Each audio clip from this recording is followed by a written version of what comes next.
Hey everybody, welcome back to this issue of Staffing Monthly, the industry's only publication that gives you actionable insights from the industry's thought leaders in the areas of recruiting, marketing, sales, and leadership. And today we're going to be talking to one of the most sought after bright thought leaders in the industry about leadership topic, but in the areas of M&A and what is going on in mergers and acquisitions. I know there's a lot of people that are curious about getting into it, maybe growing through acquisition. There's people that don't really understand the timing of the market and they don't want to make their first bet at acquisition at the wrong time. And there's also people that are thinking about maybe selling and they don't quite know how to optimize the value of their agency. And if you are in one of those camps, this interview here is for you because I have the guy. This is Patrick Morin. He is a partner with Transact Capital, which is one of the industry's eminent leading M&A brokerages for staffing agencies. They do focus in the middle market, so they actually have a lot of expertise here. And if I dare to say, it's not public information, but if I dare to say, they probably are involved in some way, shape, or form with the lion's share of M&A and activity each year. So without further ado, Patrick, it's great to have you on the show. Appreciate you being here. Thanks, Dan. I've been really looking forward to this ever since the invite. I've been excited to talk to you about this subject, and your introduction was quite gracious, so I appreciate that. I follow your content, anytime that you speak about the market, I generally take a step back. It's not the stuff that I skim through. I really take a step back and say, okay, what does this mean to me? Because this guy sees so much. You literally are living out on probably be not even the cutting edge anymore. Like you're out in the future and then you're bringing it back. And so I take pause and I listen and think about how's this going to affect my M&A strategy. And you've advised me on a number of deals over the I years. So appreciate that. I do. I appreciate that. I actually think for everybody within staffing, whether or not it's M&A driven or not, it really is looking out into the future and what can you bring back to you? How are you positioning your firm, your business, your practice to be able to compete long term? How do you add value? Because we as CEOs and participants and founders in the industry itself, we have responsibility for a lot of people. We have responsibility not just for our families, but also for our team members, our employees, for the labor force that we are bringing. And as you start looking down that food chain, and saying, hey, it's also our clients. We've got to be able to make them more competitive. yeah. And you're not going to do all of those things by operating on ideas that you had 5 years ago, 10 years ago. You're not going to get now the ability to compete with ideas that you had a year ago. It has to be forward looking at what's going to make a difference. Preach, brother. That's exactly what I love to hear, man. I'm grateful that you said that. What I'd like to do just really quickly before I get into kind of the main thing I want to pick your brain on, speaking of, ideas from the past and how do you modernize them to today or the future, just really quick for our audience, just what is going on in the M&A market right now? It's kind of a weird time post-pandemic and with the uncertainty in the marketplace, but can you just give a kind of your perspective on what you see going on in the M&A market and maybe what we can expect for the next kind of 6 to 12 months? Sure, sure. A lot of things happening because you'll remember that there was a dearth of M&A activity for a pretty extended period of time, 12, Yeah. 14, 16 months, where, crickets. If I walked outside of my office and somebody was watching a Yankee game, well, you couldn't really blame them because there Yeah. wasn't much going on. Uh, but now, so what happened was right after the election, the really the amount of activity started to balloon up, and I think that was on the optimism of what was perceived as a friendly administration coming in to help the economy out. Yeah. And it maintained that right up until just after Inauguration Day. And right after Inauguration Day, what happened was we started in with the tariffs and we started in with some of the trade agreements and other things like that. And immediately, uncertainty breeds paralysis. Yes. And everybody just kind of sits and stops. And then they start gathering cash to them. They just say, we don't know whether or not we're going to go into a recession or not. And until things started getting sorted out, there was again a little bit more quietude within the market. However, in the last couple of, probably in about the last 6 weeks, maybe about 2 months or so, the level of activity and interest, both on the buy side and the sell side, has increased pretty dramatically.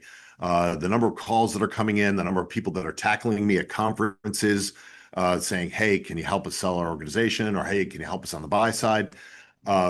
all of that activity has accelerated. And what's interesting, you asked about the future going forward. Yeah. If you read the journal the other day, you saw that the Fed was starting to signal a rate cut, Yeah. for some time later in this year. And every time the Fed either signals or actually does a rate cut, that just fuels the M&A market. So we're pretty optimistic that we're going to see a fair amount of activity through the remainder of this year and frankly into the foreseeable future. Interesting. And so really quickly on the buy side, are you seeing mostly strategic buyers right now that are looking to kind of add exponential value to their core business already, or is it a different type of buyer out there that you're seeing? No, it's funny because it is a mix of buyers. It is between the strategics, the strategic private equity backed strategics, and then the pure private equity guys. There's some you'll remember from Casablanca, round up the usual suspects, Yeah. right? And there are certain buyers that, whether the market's going up, down, or whatever else it is, they're always going to be somewhat active in it. But right now, it's a balance between the two, and that it's between the strategics who are going out and looking for ways to be able to get market share, and then the financial buyers and their portfolio companies that are looking to build it through tuck-ins and other things like that. There is some new money coming into the market. There are some new players that are coming into the market from a private equity side. It's not as much as it was 5, 6, 7 years ago, Yeah. but they're still there. So it is a blended buyer base. Interesting, interesting. And so I want to switch gears to really the why I'd reached out to you this time because I see some structural shifts in the industry. I'm Mhm. starting to hear from more people that they're thinking about selling. And that always, anytime I hear someone say that, it triggers this conversation or I guess talk that you delivered years ago to a conference I was in. And it was about these value drivers, like the things that we as agency owners have control over that we can do to increase the value of our agency so we can get more when we sell it. So I was just hoping that we could dig into that a little bit, but maybe just start with like today. What is the number one value driver that any agency owner should be focusing on to increase the value of their agency if they want to sell? Yeah, so it's they are feathered in. You're right about that. Yeah, And if you don't mind, I'll start with some of the structural changes first, just to because perfect. everybody is everybody's looking at AI and they can't figure out whether or not it's a lever or a threat. Which one is it going to be for them? Yeah. And as you know, I just got back from a conference in Silicon Valley that was centered around AI, but it was really some of the deeper stuff, some of the bigger, broader stuff. And I will tell you this is that the advent of AI, it's not just about ChatGPT. It's not just about Gamma or any of those tools. We're talking about true agentic AI that is going to touch every part of the economy, including this industry. And what is coming is going to be so mind-blowing. It is akin to the way that electricity had changed America from the invention of and then the distribution of electricity that allowed us to create what we have now created in terms of our own economy. Yeah. This is that same kind of fundamental invention, fundamental shift. Wow. This will change a lot of things. So that means one thing before we get into those drivers, it means that people have to make a decision as to whether or not they're going to embrace the technology or run away from it. And if they're running away from it, chances are that they're probably going to be more on the seller side of things. And if Yeah. they're embracing it, they're looking at removing some of the friction in administering our staffing companies, and they're saying, yeah, let me bring it in and let me help it make me let that technology allow me to be more competitive. Yeah. So it's going to be a basic philosophical difference between the two. But structurally, I will tell you this is that the companies that run open arms into technology-oriented solutions, they're going to be the long-term winners in this because this is a fundamental shift in the industry. Agreed. Agreed. Okay. So you heard me. You referenced the talk that I had Yeah. given, and the question I believe that you asked was, what could we really focus in on to increase the value of our companies? I'm Yeah. going to, as you know, I teach M&A to the MBAs over at the University of Richmond. So I'm going to try to do this in as short of bites as I possibly can. Buckle up, folks, because this is going to be a master class in minutes. I love it. That's right, right? We just saved you 2 years and thousands of tuition. Here comes the M&A tutorial on this. And that is the first thing that any buyer is going to be looking at is going to be looking at their 3 years revenue, looking backwards 3 years. Okay. And they're especially going to be focusing in on the trailing 12 months. And what does the quality of that look like? Was there growth in those trailing 12 months? What did their margins look like side by side with their competitors or with the industry in and of itself? So those are the two place setters right there. And at that point, what they do, Dan, is they put a pin in it and they kind of handicap it and they say, based on size and based on industry and based on, to some degree, geography, and those elements, they say this is what the company is worth. If you're light industrial, it's going to be in this range. If you're in medical, it's going to be in this range. If you're going to be in technology, it's going to be in this range over here. They put a pin in it right there. So if an owner is looking at anything, especially if they're considering going to be selling, first thing you do is look at your past 3 years and really emphasize on a month by month basis of what your trailing 12 is. Yeah. You start with that. That's handicap. That's looking at the horse and saying, this is what the odds are. Then we move into handicapping. And here are the 5 things that focus in, that buyers will always ask us. First thing, number one, what does the team that is not the owner look like? How well versed are they in the business? Can they run the business? Can the owner go take a vacation for 4 or 6 weeks in Greece and never check in back to the office? That's number one. They want to know the quality of the team behind the founder, behind the owner. Number two, they start looking at the financials, whether or not they're compiled financials, reviewed financials, or audited financials. They want to know the quality of that work. Almost every transaction is going to go through what's called a quality of earnings, where they're going to bring in an outside accounting firm to be able to come in and verify everything that we say the company is. Yeah. And so therefore, those financials need to be ticked and tied. If you have Aunt Lily, who's not seen the company in 10 years, still on the payroll, clean her up. All right. All right. And by the, we don't worry so much about some of those ad backs. They've got to be legitimate. They've Yeah. got to, but we'll be able to boost it from there. Number 3 is going to be customer concentration. And this is a big thing for people to start taking a look at. Make an inventory of all of your contracts. Look at a couple of things. Look at their longevity. Look at customer concentration. Does any one customer represent more than 20% of your top line revenue or 20% of your net? Because if you do, you've got a customer concentration issue, and you can adjust that by selling away from that customer. Keep taking their business. Yeah. No problem. But sell away and get some additional customers. And the other part of that, Dan, and you might remember this, what is the transferability of those agreements? Yeah. 100%. The change of control provision. Only 2 left on this. And that is the next one is a post-COVID convention, and that is a 2-year game plan. Forward looking. Every buyer now wants to know, hey, if you had a dip for whatever reason, or you thought you were coming into, or you lost a client or whatever it is, if you were going to hold on to the business, what would you be doing over the next 2 years to see it through? What does the future look like? 5-year game plan, nobody knows. 1-year game plan, a little too short. Yeah. Everybody looks for those 2-year game plans and they want to know what you would do if you continue to own the business. And then the last thing is those systems. We've talked about the systems. You were in the Army, you know about systems, right? Yes, You sir. run a highly successful staffing company. You know about systems. And that is everything, it's all the back ends, the tech stacks.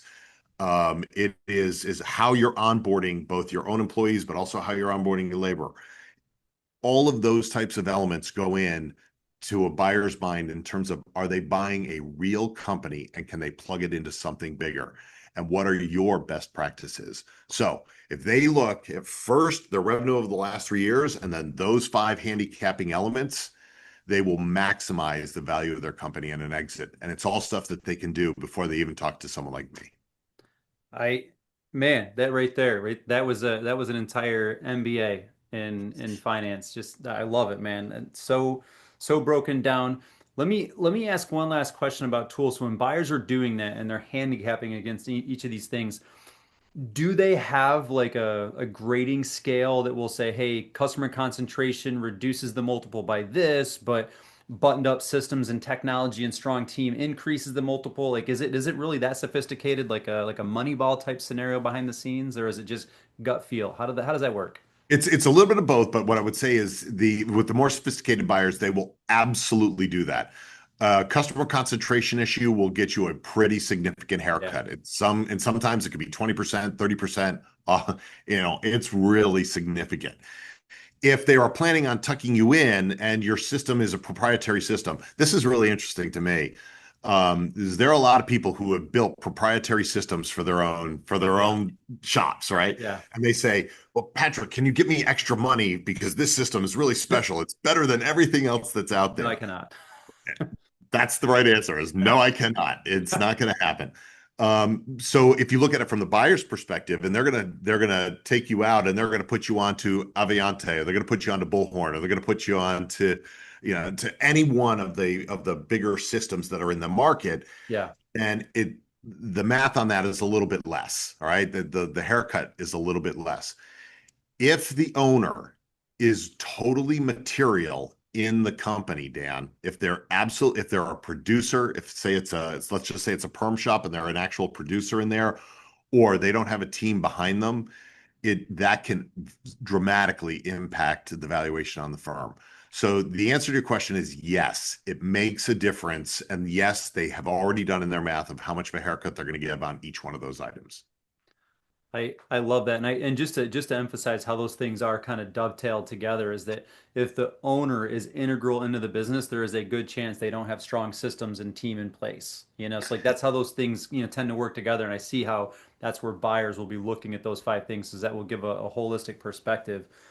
One thing that when you were just saying this about the really the 3 year look back for financials, but specifically the trailing 12, at some point, not today, but at some point in the near future, I would love to show you Staffing Dashboard, because it's a forward-looking tool, but it takes the last 12 months of data and then we'll actually project it forward to show what the growth plan is gonna do. And I would love to get your perspective if that has application in the M&A market, because right now it's like it's an ops management tool. But when you said that, I'm like, that's exactly what our platform does. If you think about it, every company, Dan, is sold based on two elements. It's risk and return, Yeah, right?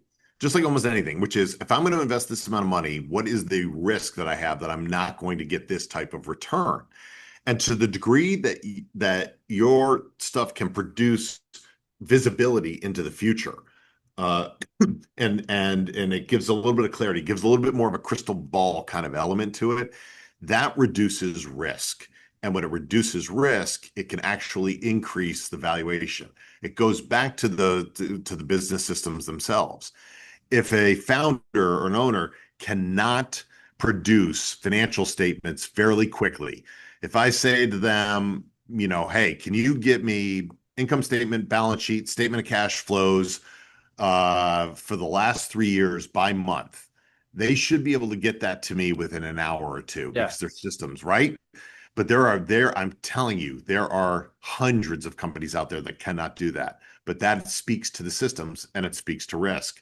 And once that thread starts getting pulled on the sweater, right, then yeah. all of a sudden you're standing naked in front of the Christmas tree. Yeah, and that's not where you want to be if you're looking to sell for a higher valuation. So It's true.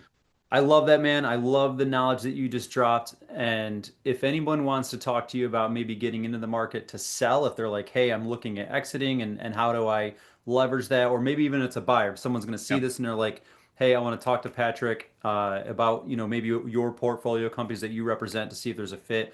What's the best way that they can connect with you? Best way is actually my cell phone, and I put it right out there in the public to have, and that's 804-402-2836.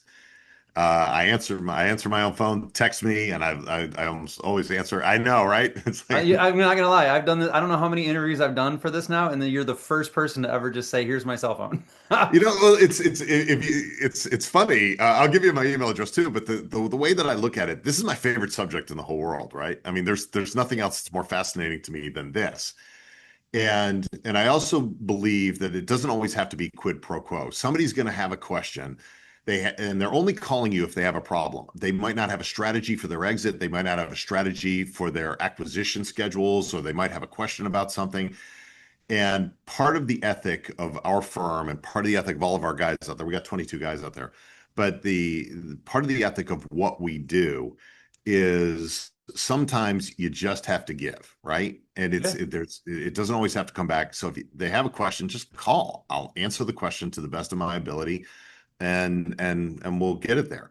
If they want to email me, that's fine too. It's Patrick at transactcapital.com. Again, that's Patrick at transactcapital.com. And all this information is in my LinkedIn. And I'll get Um, that. I'll get that copied on here as yeah. well. And I love that you mentioned it. And I'll say this in closing, just because it's a book that you just resonated with, is The Go-Giver, and it's an amazing Oh, book. yeah. Amazing So book. great book. Yeah, and it talks about you give, and that's how you reach stratospheric levels of success, which I think speaks to why you've been able to achieve what you have in this industry, because you give first, and you give graciously, and I appreciate Thank that, you. my friend. Thank you. I'm humbled to hear you say it. I really am. I think there's an ethic. I think if the world has a little bit more of that, where it's not about self-interest, but it's about genuinely being able to help people solve problems. I just think it's going to be better all the way around. 100%. No better way to end than that, my friend. You bet. Thanks, Dan, for the invite. I appreciate it. Sweet.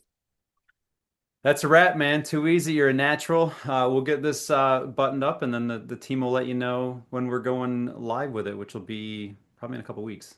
That's great. And we'll pump out either if I tried to give you in sound bites so you could hear me trailing off on certain sentences. Yeah, no, there's a couple in there that I was like, all right, I was making a little tick note for in the time, so I can tell the edit team to grab those short clips. So Right. Yeah. I was very aware of it as I was doing it. it So was it's like, it was solid, man. I appreciate it. I will. I'm gonna follow up. I'd love for you to take a look at Staffing Dashboard and get your input on it. And I did show it to Bartels, and he was like, man, he's like, I think this would have an implication in the M&A market, but they don't represent the due diligence side of it. So yeah, it's funny that you should say that. I just met with a company yesterday, but in a different industry. It's in the apartment industry. It's a company called Visibly.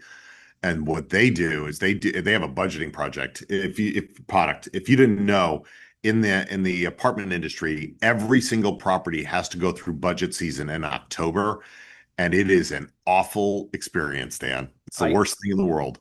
I hate going through budget season in the staffing industry, so I can only imagine. Can you imagine that if you had 90 properties and each one had to go line by line on their general ledger, budgets for each one, and especially if you're in third-party property management, so now you're doing it for all these owners, No, I and you've can't. got to project all this stuff. He's figured out a way to digitize that and to make it smooth. He just signed up 275,000 units in one fell swoop. And he was asking me yesterday morning, he's like, hey, did does this have application in M&A? And I'm like, it absolutely does. And as we walked out of the convention floor, I walked over to the largest apartment. This part can't be broadcast, but Yeah. I walked in right up to Greystar, which owns 990,000 units in the United States, almost a million apartments there. This number two is 270,000. They're four times that. And I turned around to my friend Richard and I said, Richard, I said, go talk to Bryant right now. You need him. You need his product. You need to put it into all of your units and get the thing done. And he goes, I heard about that guy. And I said, yeah. I said, he's going to be the man. And they connected. So what I'm telling you, that's analogous for you. I think if your product does what you're alluding to, you could have. I mean, we track 7,900 staffing companies by county and by owner, Right. and we've got another 7,000 that are in our purview. Yeah. But think about if you were able to sell this to 500 staffing companies. It's meaningful. I'll shoot you a text. I'm making my transition to New York next week, so maybe the week after we can jump on and I'll show you the platform. And I'd love to get your perspective. I think it can do what it says. It's done it for my company. It's done it for the handful of customers that I rolled it out to, but I'd let you make your own opinion. So I'd love for that feedback. I'm here to help with whatever you need, man. Appreciate you, my friend. I hope you have an amazing weekend. Get some sleep, and we'll catch up in a couple weeks. You bet. Thanks, Dan. I appreciate the opportunity. Thanks, man. Bye. Bye bye.